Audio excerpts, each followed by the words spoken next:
up, guys? How are you doing? My name is Jeff Dennis, your co-teacher. In this video today, I'm going to teach you how you can use so as to in English. Let's go, guys. So as to.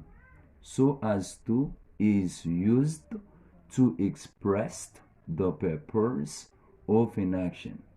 It can be used at the beginning of a sentence. We generally use so as to before auxiliary verbs.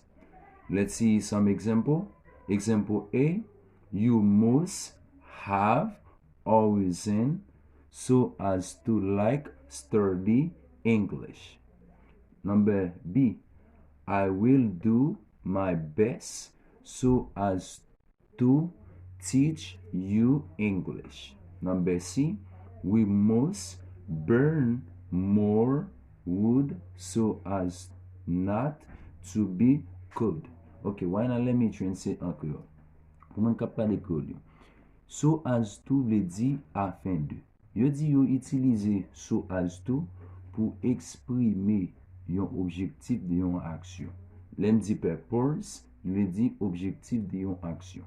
Yo di it can be used, okay?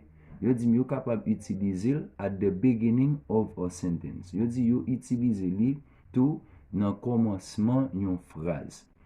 Yo di we generally use, nous généralement utiliser so as to qui signifie afin de before auxiliary. OK, un statut d'une verbe. Number A, dans numéro 1, yo di you must have always in so as to like study English. Yo di ou doit gen yon raison, pas vrai, pour étudier anglais afin qu'il faut wap étudier anglais. Number B, you di I will do my best so as to teach you English. You di comme ça, moi pral et comme si moi faire mieux de moi-même afin pour moi ka enseigner anglais. Number C, you di we must burn more wood so as not to be cold.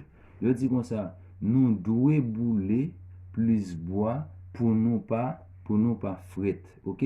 Là nous dit burn non signifie brûler, ok? More signifie plus, wood là signifie bois. So, je pense que nous te comprenez cette vidéo ça.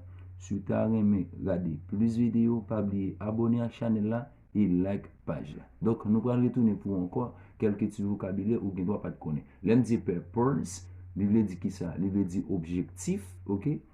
Là dit can be, il veut dire capable, ok? Generally, veut dire généralement. Use veut dire utiliser. So as to veut dire afin de. So, je pense que nous te comprenez la vidéo. J'aime dire, pas oublier, like, partager pour plus de monde. Thanks, guys, for being watching my videos. I love you so much.